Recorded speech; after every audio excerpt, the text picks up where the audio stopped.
Swaraj news కి స్వాగతం. Bulletin ముందుగా హెడ్లైన్స్.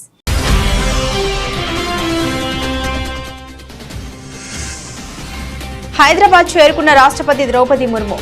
ఘన స్వాగతం పలికిన గవర్నర్ జిష్ణుదేవ్ వర్మ, ముఖ్యమంత్రి రేవంత్ రెడ్డి, మంత్రులు.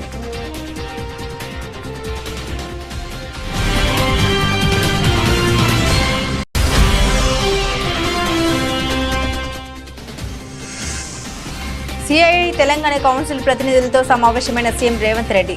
నగరంలోని పురాతన మెట్ల బావుల పునరుద్ధరణకు పర్యాటక శాఖతో ఒప్పందాలు.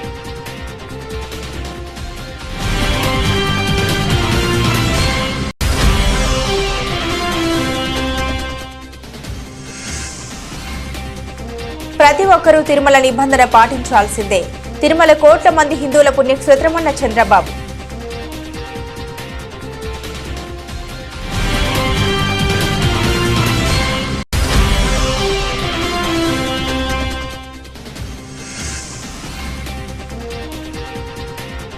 బుచ్చమ్మది ప్రభుత్వ హత్య, హైడ్రాపై హరీష్ రావు మండిపాటు.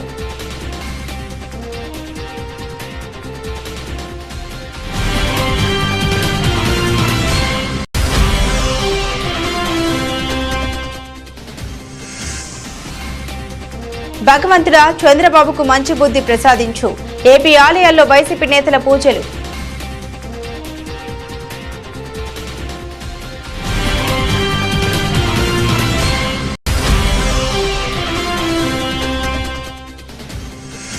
కేంద్ర ప్రాయోజిత పథకాల అమలుపై సీఎస్ నీరబ్ కుమార్ ప్రసాద్ సమీక్ష. అన్ని సీసీ కెమెరాలను రాష్ట్ర సచివాలయంలోనే రియల్ టైం గవర్నెన్స్ వ్యవస్థతో అనుసంధించాలని ఆదేశాలు.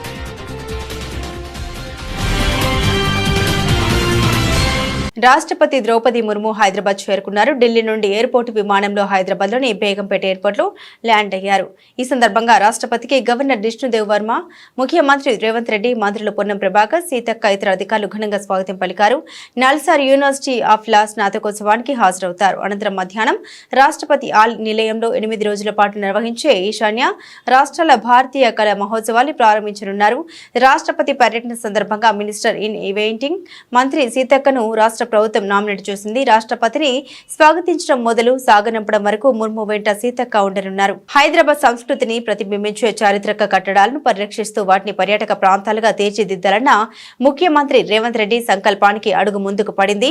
పలు చారిత్రాత్మక పురాతన మెట్ల బావుల పునరుద్ధరణకు కాన్ఫెడరేషన్ ఆఫ్ ఇండియన్ ఇండస్ట్రీ ప్రతినిధులు ముందుకొచ్చారు.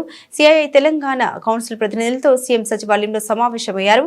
మంత్రి జూపల్లి కృష్ణారావు గారు ప్రభుత్వ ఉన్నతాధికారుల సమక్షంలో జరిగిన ఈ సమావేశంలో నగరంలోని పురాతన మెట్ల బావుల పునరుద్ధరణకు ఆయా సంస్థలు ముందుకొచ్చి సీఎం సమక్షంలో పర్యాటక శాఖతో ఒప్పందాలు చేసుకున్నాయి. ముఖ్యమంత్రి మాట్లాడుతూ హైదరాబాద్ చారిత్రక కట్టడాల్ని పరిరక్షించాల్సిన అవసరం ఉందని తెలిపారు. వాటి పరిరక్షణ కోసం పారిశ్రామికవేత్తలు ముందుకు రావాలని పిలుపునిచ్చారు. మూసీ పరివాహక ప్రాంతాల్లో చారిత్రక భవనాలను పర్యాటక కేంద్రాలుగా తీర్చిదిద్దుతామని మూసీ ప్రక్షాళన కార్యక్రమం ప్రభుత్వం ప్రతిష్టాత్మకంగా తీసుకుందని తెలిపారు. పాత అసెంబ్లీ భవనాన్ని పునరుద్ధరిస్తున్నామని, త్వరలోనే అందులో శాసనమండలి కార్యకలాపాలు నిర్వహిస్తామని వెల్లడించారు. జూబ్లీ హాల్ కు చారిత్రక ప్రాధాన్యతను దృష్టిలో పెట్టుకుని దాన్ని పరిరక్షించే బాధ్యత తీసుకోవాలని సిఐఐకి సూచించారు. ప్రతి ఒక్కరూ తిరుమల నిబంధన పాటించాల్సిందేనని ముఖ్యమంత్రి చంద్రబాబు అన్నారు. తిరుమల కోట్ల మంది హిందువుల పుణ్యక్షేత్రమని చంద్రబాబు తెలిపారు. భక్తుల మనోభావాల్ని పరిరక్షించేందుకు తమ ప్రభుత్వం ప్రాధాన్యతను ఇస్తోందని వ్యాఖ్యానించారు. ఆలయ ఆచారాలకు భిన్నంగా ఎవరూ వ్యవహరించవద్దని విజ్ఞప్తి చేశారు. తిరుమల లడ్డు ప్రసాదం వ్యవహారం పూర్తిగా రాజకీయ రంగు పులుముకుంది. తిరుమల పర్యటనకు వెళ్తున్నానని జగన్ ప్రకటించిన తర్వాత ఈ వ్యవహారం మరింత ముదిరింది. క్రైస్తవుడైన జగన్ తిరుమల డిక్లరేషన్ పై సంతకం చేసిన తర్వాతే శ్రీవారిని దర్శించుకోవాలని హిందూ సంఘాలు డిమాండ్ చేశాయి. ఈ క్రమంలో ఏపీ ముఖ్యమంత్రి చంద్రబాబు ఎక్స్ వేదికగా కీలక వ్యాఖ్యల్ని చేశారు. కలియుగ వైకుంఠమైన తిరుమల శ్రీవారి ఆలయం కోట్ల మంది హిందువుల అతిపెద్ద పుణ్యక్షేత్రమని సీఎం తెలిపారు. ఈ దివ్యక్షేత్రం మన రాష్ట్రంలో ఉండడం మన అందరి అదృష్టమని అన్నారు.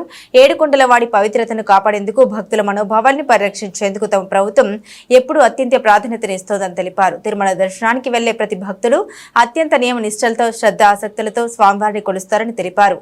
భక్తులు అత్యంత పవిత్రంగా భావించే ఈ క్షేత్ర పవిత్రతను కాపాడవలసిన బాధ్యత ప్రతి ఒక్కరిపైన ఉందని ముఖ్యమంత్రి తెలిపారు. శ్రీవారి సన్నిధికి వెళ్లే ప్రతి ఒక్కరూ ఆలయ నియమాలను, ఆగమశాస్త్ర ఆచారాలని, టీటీడీ నిబంధన తప్పక పాటించాలని కోరుతున్నామని అన్నారు.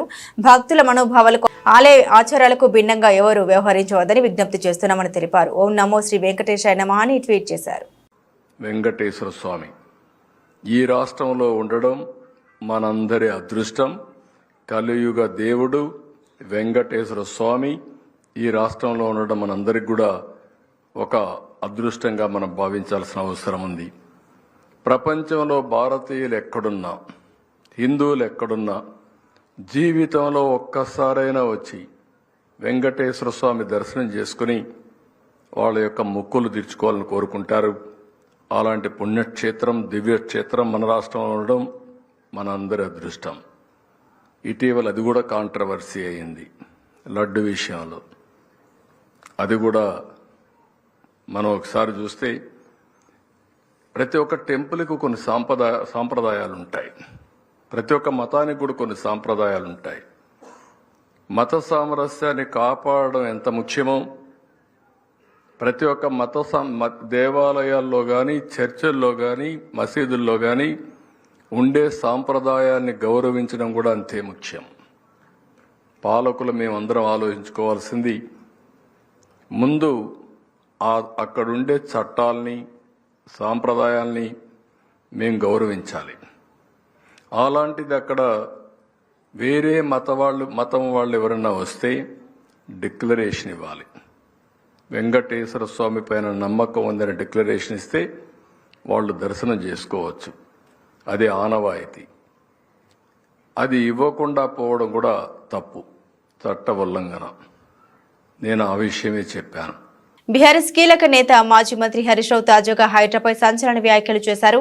రాష్ట్రంలో ఈ సంస్థ హైడ్రోజన్ బాంబులా మారిందని దుయ్యబట్టారు. కష్టపడి కట్టుకున్న ఇల్లు కూల్చేస్తే ఎలా అని మండిపడ్డారు. కుకట్పల్లి పరిధిలో బలవన్ మరణానికి పాల్పడిన బుచ్చమ్మది ఆత్మహత్య కాదని, అది ముమ్మాటికి ప్రభుత్వ హత్యనని తెలిపారు. శనివారం తెలంగాణ భవన్ కు వచ్చిన హైడ్రా కూల్చివేతల బాధితులతో ఆయన మాట్లాడారు.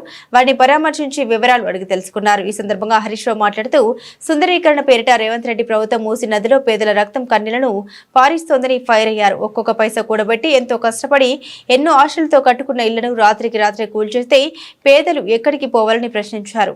ఇక మూసి నిర్వాసితురాలు బుచ్చమ్మది ఆత్మహత్య కాదు, అది ప్రభుత్వ హత్యనని పేర్కొన్నారు. సీఎం రేవంత్ రెడ్డి తుగ్లక్ పాలన కారణంగా విశ్వనగరం హైదరాబాద్ ఇమేజ్ దెబ్బతింటూ ఉందని విమర్శించారు. కాంగ్రెస్ ప్రభుత్వం ముందుగా 100 రోజుల్లోనే 6 హామీలను అమలు చేస్తామని చెప్పిన అంశంపై దృష్టి పెడితే బాగుంటుందన్నారు హరీష్ రావు. సో అమ్మ పాపం 3 బిడ్డలకు ఇల్లు కట్టించిందట, పెళ్ళిళ్ళు చేసింది. ఆ ఇల్లు కూలగొడితే నా బిడ్డల భవిష్యత్తు ఏమవుతుంది, అల్లుళ్ళు ఏమంటారు అనే బాధకు తట్టుకోలేక ఉరేసుకొని చనిపోయింది. ఇది బుచ్చమ్మ ఆత్మహత్య, ఇది రేవంత్ రెడ్డి ప్రభుత్వం చేసిన హత్య. ఇది అనాలోచిత తుగ్లక్ నిర్ణయాల వల్ల ఈ అమ్మ ఆత్మహత్య చేసుకోవాల్సి వచ్చింది. ఇంకొక చెల్లె కూడా గుండెపోటుతో చనిపోయింది. ఇల్లు కూలగొడితే అన్న వాళ్ళ ఇంటికి పోయి అక్కడ ఉండి గుండెపోటుతో ఒక అమ్మాయి చనిపోయినట్టుగా కూడా పేపర్లో చదివాం. ఇందాక ఒక అమ్మ మాట్లాడుతూ కూడా అంటుంది, ఎప్పుడు గుండె అయిపోతుందో, రాత్రి మళ్ళీ తెల్లారుతుందా లేదా, అసలు నిద్ర మేము లేస్తామా లేవమంత భయంతో బతుకుతున్నాం బిడ్డ అంటుంది అమ్మ. ఇదన్నీ కూడా ఒక పిచ్చి నిర్ణయాలు, అనాలోచితమైనటువంటి నిర్ణయాలు ఈ ప్రభుత్వం తీసుకు. రాహుల్ గాంధీ గారిని కూడా నేను అడుగుతా ఉన్నా, బుల్డోజర్ రాజ్ అని చెప్పి ఆడపోయి ప్రచారం చేస్తున్నాడు. హర్యానాలో ఎన్నికలు జరిగేటువంటి చోట్ల బుల్డోజర్ రాజ్ నహీ చలేగా అంటుండు. ఫిర్ క్యా హో రా తెలంగాణ में आज बुलडोजर का राज चल रहा है. राहुल गांधी जी ने क्या करना है, तुम जाके उधर नॉर्थ इंडिया में भाषण दे रहे कि बुलडोजर राज नहीं चलेगा, लेकिन आज के तेलंगाना में तुम्हारा सीएम रेवंत रेड्डी बुलडोजर राज चला रहा. पहले इनको रोको. डेफिनेट గా మేము మీతో ఉంటాం, భయపడొద్దు. మీరు ఫోన్ చేస్తే కూడా మేము వచ్చి మీకు అండగా తప్పకుండా నిలబడతాం. ఎట్టి పరిస్థితుల్లో మీకు ఇబ్బంది రాకుండా చూసుకుంటాం. మీరు ధైర్యాన్ని కోల్పోవద్దు. దయచేసి ఎవరు కూడా తొందరపడి ఎక్కువ టెన్షన్ తీసుకుంటే స్ట్రెస్కు లోనై ఇబ్బందులు జరుగుతాయి. మీరు ఎక్కువ టెన్షన్ కూడా తీసుకోవద్దు. We're all with you. ఇది మీ ఇల్లు అనుకోండి, మీ మీ మీ ఫ్యామిలీ అనుకోండి, ఎప్పుడైనా మా తలుపులు తెరిచే ఉంటాయి. Any time you can come here. Our legal cell will be there and మా టీం కూడా ఉంటుంది. తొందరలోనే మేము మీ అందరం కూడా మీ దగ్గరకు వచ్చి మీ ప్రాంతాన్ని అంతా కూడా చూసి ప్రభుత్వం దృష్టికి తీసుకువెళ్ళి ఈ బఫర్ జోన్లో ఉన్నటువంటి వాళ్ళను ఇబ్బంది పెట్టకుండా తప్పకుండా మా వంతు పూర్తి సహకారాన్ని మీకు అందిస్తాం. తిరుమల పర్యటనను మతం పేరుతో అడ్డుకునేందుకు ప్రభుత్వం చేస్తున్న ప్రయత్నాల్ని వైసీపీ అధ్యక్షుడు వైఎస్ జగన్ తీవ్రంగా స్పందించారు. తన తండ్రి వైఎస్ఆర్ అనేక సార్లు తిరుమల దర్శించుకున్నారు. తన సీఎంగా 5 సార్లు శ్రీవారికి పట్టు వస్త్రాలు సమర్పించారన్నారు. తన మతమేందో ప్రజలందరికీ తెలుసని అన్నారు. తిరుమల పర్యటన సందర్భంగా నెలకొన్న పరిస్థితులపై తాడేపల్లి నివాసంలో ఆయన మీడియాతో మాట్లాడారు. తాను 4 గోడల మధ్య బైబిల్ చదువుతా, తప్పేముంది, బయటకు పోతే హిందుత్వాన్ని, ముస్లిం, సిక్కు మతాలను గౌరవిస్తా, అనుసరిస్తారని వెల్లడించారు జగన్. తిరుమలకు వస్తానంటే డిక్లరేషన్ ఇవ్వాలని డిమాండ్ డిమాండ్ చేయడం శోచనీయమని ఆరోపించారు. నా మతం మానవత్వం డిక్లరేషన్లు రాసుకుంటే రాసుకోండని వెల్లడించారు. దేవుణ్ణి దర్శించుకోవడానికి 5 ఏళ్ల పాటు సీఎంగా పనిచేసిన వ్యక్తి పరిస్థితి ఇలా ఉంటే దళితుల పరిస్థితి ఏమిటని, వారిని రాబోయే రోజుల్లో గుడికి రాణిస్తారా అంటూ అనుమానం వ్యక్తం చేశారు. తాను అధికారంలోకి రాకముందు చంద్రబాబు హయాంలోనే చేపట్టిన పాదయాత్ర తిరుమల నుండే మొదలుపెట్టి తిరుమలలోనే కాలినడకన స్వామివారిని దర్శించుకున్నానని వెల్లడించారు. అప్పుడు లేని మతం డిక్లరేషన్ ఇప్పుడు ఎందుకని ప్రశ్నించారు. రాజకీయ లబ్ధి కోసం హిందూ ధర్మాన్ని వాడుకోవడం ముఖ్యమంత్రి స్థాయిలో ఉన్న చంద్రబాబుకు సబబేనా అంటూ నిలదీశారు జగన్. రాష్ట్రంలో ఈరోజు ఎప్పుడూ కూడా చూడని రాక్షస రాజ్యం నడుస్తూ ఉంది. నిజంగా దేవుడి దగ్గరికి వెళ్ళే కార్యక్రమాన్ని కూడా అడ్డుకునే మనస్తత్వం బహుశా నా రాజకీయ జీవితంలో నేను ఎప్పుడు చూడలే. దేవుడి దగ్గరికి దర్శనం చేసుకునేదానికి వెళ్తాము అని అంటే కూడా అడ్డుకునేందుకు ప్రయత్నం చేస్తూ అడుగులు వేస్తూ ఉన్న పరిస్థితులు బహుశా ఎప్పుడూ కూడా జరిగి ఉండదు. దేశంలో కూడా ఎప్పుడు బహుశా జరిగి ఉండదు. రాక్షస రాజ్యం అనేది ఒక రాష్ట్ర ముఖ్యమంత్రి ఇంకా 5 సంవత్సరాలు బ్రహ్మోత్సవాలలో తిరుమల తిరుపతి దేవస్థానానికి వస్త్రాలు సమర్పించిన నేను, ఇన్నిసార్లు తిరుమల తిరుపతి దేవస్థానానికి వెళ్ళిన నేను, ఈరోజు తిరుమల తిరుపతి దేవస్థానానికి నేను రాకూడదట, పోకూడదట. కారణం ఏమిటంటే నా మతమట. నేను అడుగుతా ఉన్నా, నా మతం ఏమిటి అని అడుగుతా ఉన్నారు. అడుగుతా ఉన్నా నా మతం ఏమిటని. అవును, 4 గోడల మధ్య నేను బైబిల్ చదువుతాను, తప్పేముంది? బయటికి పోతే హిందూ సాంప్రదాయాలను నేను అనుసరిస్తాను, గౌరవిస్తాను. బయటికి పోతే ఇస్లాంను అనుసరిస్తాను, గౌరవిస్తాను. బయటికి పోతే సిక్కిజంను అనుసరిస్తాను, సిక్కిజంను నేను గౌరవిస్తాను. నా మతం ఏమిటని అడుగుతా ఉన్నారు. నా మతం మానవత్వం. డిక్లరేషన్లో రాసుకుంటానేమో రాసుకుంటా. పద్మశాలుల అభివృద్ధి కోసం, అభ్యున్నతి కోసం, హక్కుల కోసం తన చివరి శ్వాస వరకు పోరాటం చేసిన మహనీయుడు కొండ లక్ష్మణ్ బాపూజీ అని మాజీ మంత్రి ఎమ్మెల్యే హరీష్ రావు తెలిపారు. సిద్దిపేట జిల్లా నాగునూరు మండల కేంద్రంలో మండల పద్మశాలి సంఘం కులస్తుల ఆధ్వర్యంలో ఏర్పాటు చేసిన కొండ లక్ష్మణ్ బాపూజీ విగ్రహావిష్కరణ కార్యక్రమంలో మాజీ మంత్రి హరీష్ రావు, పద్మశాలి సంఘం జిల్లా అధ్యక్షుడు డాక్టర్ సతీష్లు పాల్గొన్నారు. ఈ సందర్భంగా మాట్లాడుతూ కొండ లక్ష్మణ్ బాపూజీ తెలంగాణ ఉద్యమానికి చాలా దగ్గరగా సంబంధం ఉందన్నారు. 1969లో తెలంగాణ రాష్ట్రాన్ని ఏర్పాటు చేయాలని తన మంత్రి పదవిని గడ్డిపోచులుగా త్యజించి గొప్ప వ్యక్తి అని కొనియాడారు. జయంతి సందర్భంగా నంగునూరులో బాపూజీ గారి విగ్రహాన్ని ఆవిష్కరించుకోవడం చాలా సంతోషం. ఈ విగ్రహ ఏర్పాటుకు కృషి చేసినటువంటి ప్రతి ఒక్కరిని ముందుగా నేను మనస్ఫూర్తిగా అభినందిస్తా ఉన్నాను. కొండా లక్ష్మణ్ బాపూజీ గారికి తెలంగాణ ఉద్యమానికి చాలా దగ్గర సంబంధం ఉంటుంది. 1969లో తెలంగాణ రాష్ట్రాన్ని ఏర్పాటు చేయాలని గడ్డిపోచలాగా మంత్రి పదవిని త్యజించిన వ్యక్తి కొండా లక్ష్మణ్ బాపూజీ గారు. అంటే మనము మలిదేశ ఉద్యమంలో రాజీనామాలు చూసాం, కానీ అప్పుడు 69లోనే తన మంత్రి పదవిని తెలంగాణ కోసం, తెలంగాణ ఏర్పాటు చేయాలని చెప్పి రాజీనామా చేసినటువంటి వ్యక్తి. ఇంకా బాగా గుర్తు చేసుకుంటే మలిదశ ఉద్యమంలో 97 ఏళ్ల వయసులో, 97 ఏళ్ళకి కాలు తీసి ఇంటికి బయటపెట్టడే కష్టం. 97 ఏళ్ల వయసులో హైదరాబాద్ నుంచి ఢిల్లీకి పోయి, ఢిల్లీలో జంతర్ మంతర్ దగ్గర ఆ చలికాలం ఢిల్లీ చలంటే గడగడుతుంది. 97 ఏళ్ల వయసులో జంతర్ మంతర్లో తెలంగాణ రాష్ట్రాన్ని ఏర్పాటు చేయాలని నిరాహార దీక్ష చేసినటువంటి వ్యక్తి కొండా లక్ష్మణ్. కేసీఆర్ గారు గులాబీ జెండా ఎగిరేసి తెలంగాణ కోసం కొట్లాడితే తన ఇంటిని పార్టీ ఆఫీస్ కోసం ఇచ్చినటువంటి గొప్ప మహనీయుడు కొండా లక్ష్మణ్ బాపూజీ. ఆయన పేరులో కొండ ఉంది. నిజంగా ఆయన వ్యక్తిత్వం కూడా కొండంత గొప్ప వ్యక్తిత్వం కలిగినటువంటి వ్యక్తి. ఆంధ్రప్రదేశ్ రాష్ట్ర వ్యాప్తంగా ఆలయాలకు వైసీపీ నేతలు శనివారం క్యూ కట్టారు. చంద్రబాబుకు మంచి బుద్ధి ప్రసాదించాలని వేడుకుంటూ ప్రత్యేక పూజలు నిర్వహించారు. తిరుమల పవిత్రతను, లడ్డూ ప్రసాదం విశిష్టతను ఏపీ సీఎం చంద్రబాబు అపవిత్రం చేసినందుకు గాను ఆయన చేసిన పాపాన్ని ప్రక్షాళన చేయాలని వేడుకుంటూ ఈ పూజలు నిర్వహిస్తున్నామని వైసీపీ నాయకులు చెబుతున్నారు. అధిష్టానం పిలుపు మేరకు రాష్ట్ర వ్యాప్తంగా వైసీపీ నాయకులు ఈ పూజలు నిర్వహించారు. విజయవాడలో దేవినేని అవినాష్ ఆధ్వర్యంలో పూజలు నిర్వహించారు. గుంటూరులో మాజీ మంత్రులు అంబటి రాంబాబు, విడుదల రజని పూజలు చేశారు. తిరువూరులో స్వామిదాస్, కడపలో రవీంద్రనాథ్ పూజల్లో పాల్గొన్నారు. మన్యం జిల్లా పాలకొండ నియోజకవర్గాల్లోని శ్రీ కాశీ విశ్వేశ్వర స్వామి ఆలయంలో మాజీ ఎమ్మెల్యే కళావతి ప్రత్యేక పూజలు జరిపించారు. తిరుమల లడ్డూపై అసత్య ప్రచారం చేస్తున్నారని అంబటి రాంబాబు తెలిపారు. ఆ పాపం ప్రజలకు తగలకూడదని పూజలు చేశామని తెలిపారు.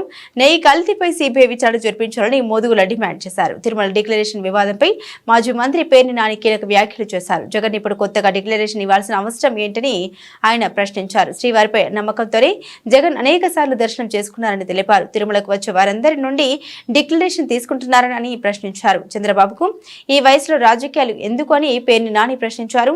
జగన్ ను రాజకీయంగా అంతమొందించాలని కుట్ర పన్నారని విమర్శించారు. కలిసింది అంటే నిన్నటికి ఎక్కడికి వచ్చాడు చంద్రబాబు నాయుడు గారు? ఆ మలినమైన ఆవు నెయ్యిని వాడారు, కానీ ఎక్కడ వాడారో తెలియదు. 70 ఏళ్ళు వచ్చి బతుకు మనకు అవసరమా చంద్రబాబు నాయుడు గారు? 70 ఏళ్ల వయసు ఎందుకు బతికి ఈ రకంగా 10 మందికి ఆదర్శంగా మనం పోతే చంద్రబాబు నాయుడు గారా లేదా రాజశేఖర రెడ్డి గారా? మనమా? ఎవరైనా? రాజశేఖర రెడ్డి గారు మరణించాడు, ఆదర్శంగా నిలిచాడు. ఏ పార్టీకి సంబంధించిన సరే, ఏ దేశంలో అయినా సరే రాజకీయ నాయకుడు జనం కోసం ఇలా బతకాలి అని రాజశేఖర రెడ్డి గారు అలా బతికి చూపించాడు. కానీ 75 ఏళ్ళు, 14 ఏళ్ళు ముఖ్యమంత్రి, 15 ఏళ్ళు ముఖ్యమంత్రి, ఎవరికో ఏం ఆదర్శం చూపిస్తూ మనం బతుకుతున్నాం? రేపు మీరు వెళ్ళిపోయిన తర్వాత మీ గురించి ఏం మాట్లాడుకోవాలి? ఇటువంటి తప్పుడు మాటలు కూడా మాట్లాడాడు రాజకీయాల కోసం అని చెప్పి మాట్లాడుకోవాలా? జగన్మోహన్ రెడ్డి గారు స్వామివారి దర్శనానికి వెళ్తానంటే ఏం పూజ చేసుకుంటాకో లేకపోతే వేరే రకంగా కూడా కాదు కదా, కేవలం దర్శనం చేసుకుంటాకి వెళ్తానంటే వెంటనే ఫ్లెక్సీలు పెట్టిస్తావా?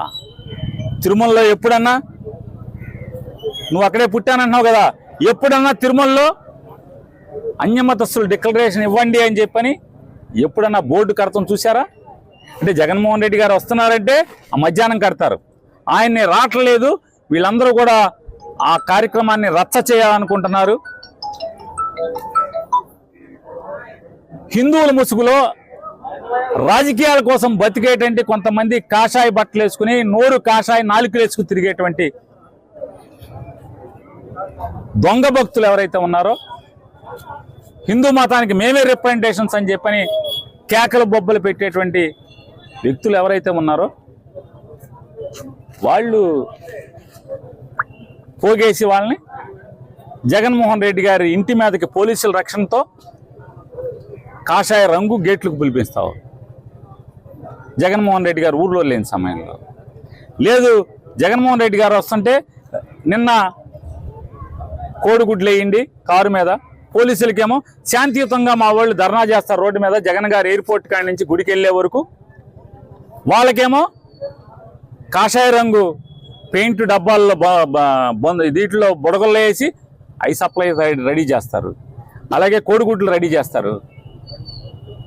రెడీ చేసి అవమానించి ఆ వీడియోలన్నీ కూడా మీ తప్పుడు మనుషులతో ఇవన్నీ చేయించి అక్కడ అల్లరి సృష్టించాలి. గర్భిణిలో ఆధ్యాత్మిక ఆలోచనతో భావోద్వేగాలను అదుపు చేసుకున్నప్పుడే మంచి లక్షణాలు, తేజవంతులైన గుణవంతులైన పిల్లలు జన్మిస్తారని ఎమ్మెల్యే పవార్ రామారావు పటేల్ అన్నారు.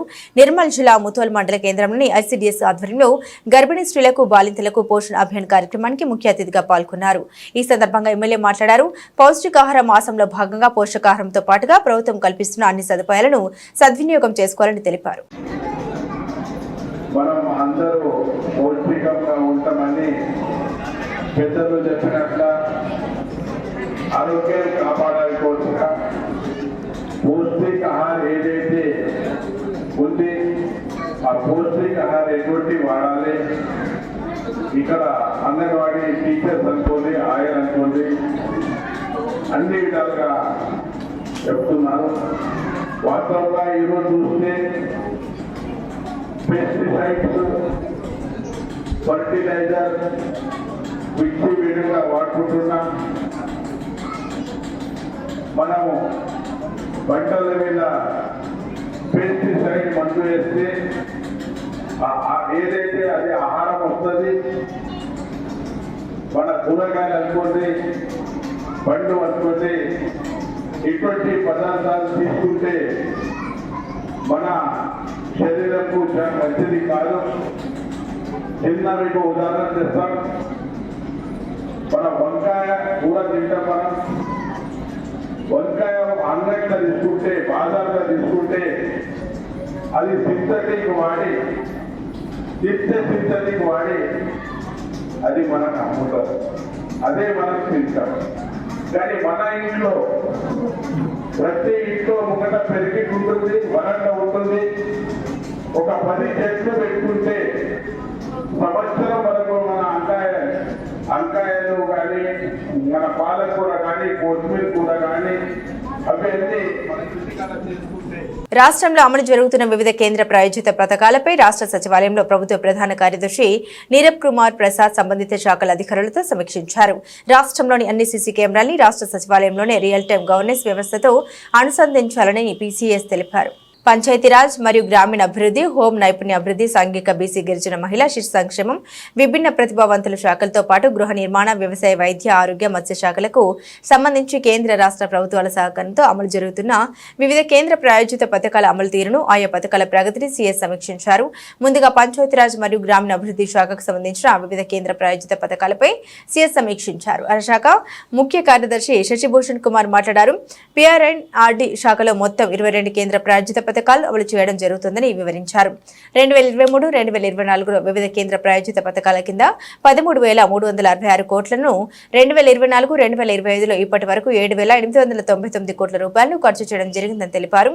2024-2025 సంవత్సరానికి గాను కేంద్ర ప్రభుత్వం వివిధ ప్రాయోజిత పథకాల అమలుకు కేంద్ర ప్రభుత్వ వాటాగా 8,340 కోట్ల విడుదల చేసిందని తెలిపారు. పంచాయతీరాజ్ మరియు గ్రామీణాభివృద్ధి శాఖలో వివిధ కేంద్ర ప్రాయోజిత పథకాలు విజయవంతంగా అమలు జరుగుతున్నట్లు శశిభూషణ్ కుమార్ సీఎస్ కు వివరించారు. సాంఘిక బీసీ గిరిజన మహిళా విభిన్న ప్రతిభావంతుల శాఖలతో పాటు గృహ నిర్మాణం, వ్యవసాయ, వైద్య, ఆరోగ్య, మత్స్య శాఖలకు సంబంధించిన కేంద్ర ప్రాయోజిత కార్యక్రమాల అమలు ప్రగతిని ఆయా శాఖల అధికారులతో సీఎస్ నీరబ్ కుమార్ ప్రసాద్ సమీక్షించారు. తిరుమలలో శ్రీవారి దర్శనం కోసం వచ్చే భక్తుల కోసం టీటీడీ మరో సంచలన నిర్ణయం తీసుకుంది. వెంటనే దాన్ని అమలు చేస్తూ తిరుమలలోని ముఖ్య వీధుల్లో బోర్డులు ఏర్పాటు చేశారు.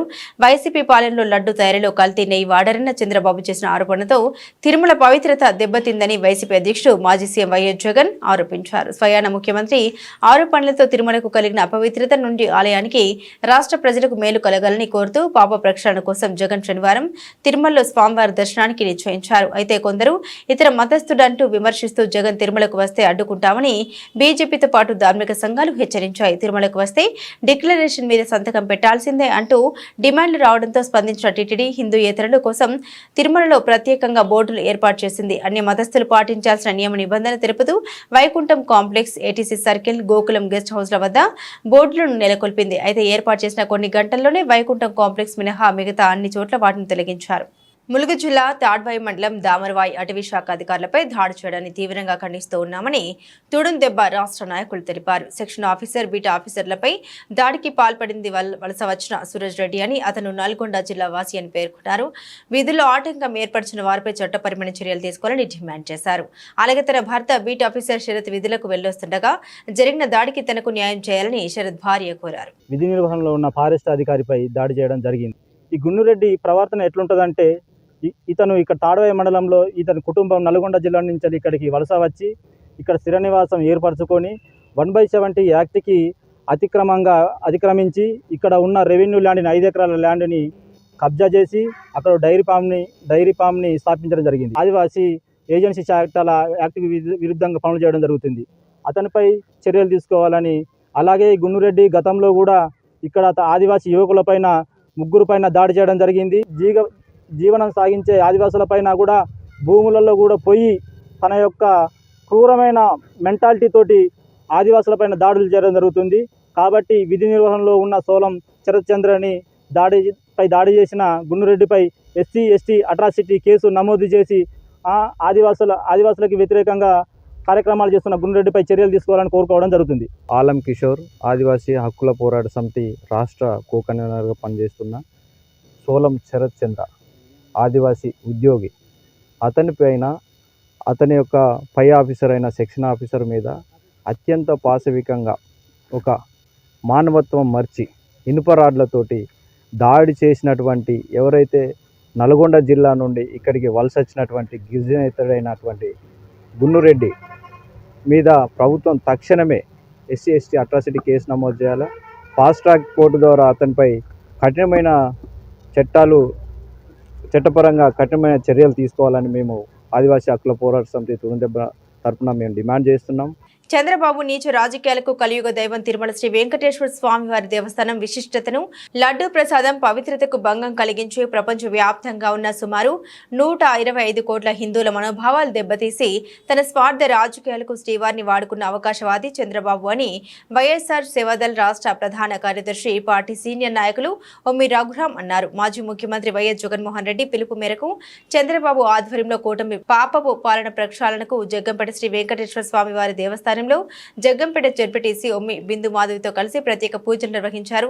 దోషులను శిక్షించాలని భగవంతుని కోరారు. ఈ సందర్భంగా రఘురాం మాట్లాడుతూ చంద్రబాబు 100 రోజుల పాలనలో జరిగిన లోపాలను కప్పిపుచ్చుకోవడానికి సూపర్ 6 పథకాలు అమలు చేయలేక విఫలం అవ్వడం వల్ల ఇటువంటి నాటకాలకు తెరలేపారన్నారు. ఈరోజు జగ్గంపేట వెంకటేశ్వర స్వామి దేవస్థానంలో అలాగే రాజగోపాల స్వామి దేవస్థానంలో ఈరోజు రాష్ట్రంలో జరుగుతున్న మరి ముఖ్యంగా తిరుమల తిరుపతి దేవస్థానానికి సంబంధించి దేవస్థానం ప్రతిష్టని భంగపరిచేలా, అలాగే దేవస్థానానికి సంబంధించినటువంటి లడ్డూ ప్రసాదాన్ని అప్రతిష్ట పాలు చేసేలా ప్రపంచవ్యాప్తంగా ఉన్న సుమారు 125 కోట్ల మంది హిందువుల మనోభావాలు దెబ్బతీసే విధంగా ప్రస్తుతం పరిపాలన చేస్తున్నటువంటి కూటమి ప్రభుత్వం, చంద్రబాబు నాయుడు గారు ముఖ్యమంత్రిగా హిందువుల మనోభావాలు దెబ్బతీసే విధంగా లేనిదాన్ని ఉన్నట్టుగా అబద్ధాలు చెబుతూ ఈరోజు హిందూ మనోభావాలు దెబ్బతీయడంతో పాటుగా రాష్ట్రంలో పవన్ కళ్యాణ్ గారు మత విద్వేషాలు రెచ్చగొట్టే విధంగా హిందువులు, క్రైస్తవులు, ముస్లింల మనోభావాల్ని రెచ్చగొడుతూ ప్రొవోక్ చేస్తూ ఈరోజు జరుగుతున్నటువంటి ఏదైతే పరిపాలన ఉందో ఆ పరిపాలన ఒక పాపపు పరిపాలనగా, అటువంటి కూటమి ప్రభుత్వ పరిపాలన ప్రక్షాళన జరగాలన్న ఆలోచనతో గౌరవ మాజీ ముఖ్యమంత్రి వర్యులు జగన్మోహన్ రెడ్డి గారి పిలుపు మేరకు ఈరోజు జగ్గంపేట నియోజకవర్గ కేంద్రంలో వెంకటేశ్వర స్వామి దేవస్థానంలో ప్రత్యేకమైనటువంటి పూజలు నిర్వహించి ఏదైతే ఈరోజు అబద్ధపు ప్రచారం జరుగుతుందో దాంట్లో వాస్తవాలను నిగ్గుతేల్చాలని ఆ వెంకటేశ్వర స్వామిని ప్రార్థించడం జరిగింది. ఇందులో భాగంగా ఈరోజు ఈ కార్యక్రమంలో పాల్గొన్నటువంటి ప్రతి ఒక్కరికి పేరు పేరున ప్రత్యేకమైనటువంటి కృతజ్ఞతలు, ధన్యవాదాలు తెలియజేస్తూ ఈరోజు ఎన్నో రకాలైనటువంటి అబద్ధాలు. బులెటిన్ ముగించే ముందు హెడ్లైన్స్ మరోసారి.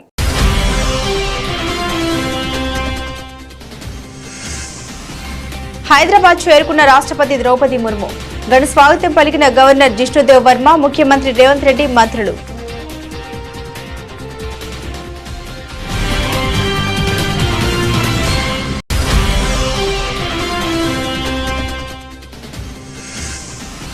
సిఐఐ తెలంగాణ కౌన్సిల్ ప్రతినిధులతో సమావేశమైన సీఎం రేవంత్ రెడ్డి.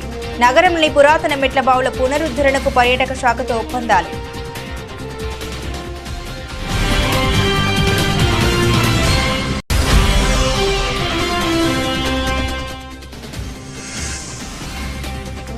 ప్రతి ఒక్కరూ తిరుమల నిబంధన పాటించాల్సిందే. తిరుమల కోట్ల మంది హిందువుల పుణ్యక్షేత్రమన్న చంద్రబాబు.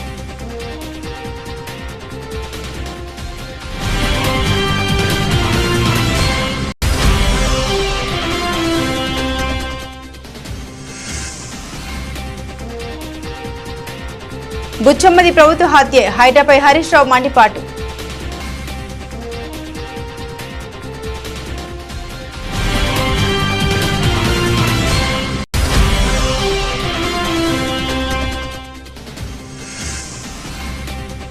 భగవంతుడా చంద్రబాబుకు మంచి బుద్ధి ప్రసాదించు.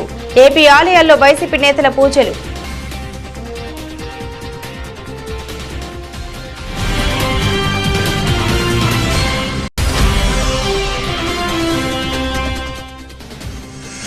కేంద్ర ప్రాయోజిత పథకాల అమలుపై సీఎస్ నీరబ్ కుమార్ ప్రసాద్ సమీక్ష. అన్ని సీసీ కెమెరాలను రాష్ట్ర సచివాలయంలోనే రియల్ టైం గవర్నెన్స్ వ్యవస్థతో అనుసంధానించాలని ఆదేశాలు.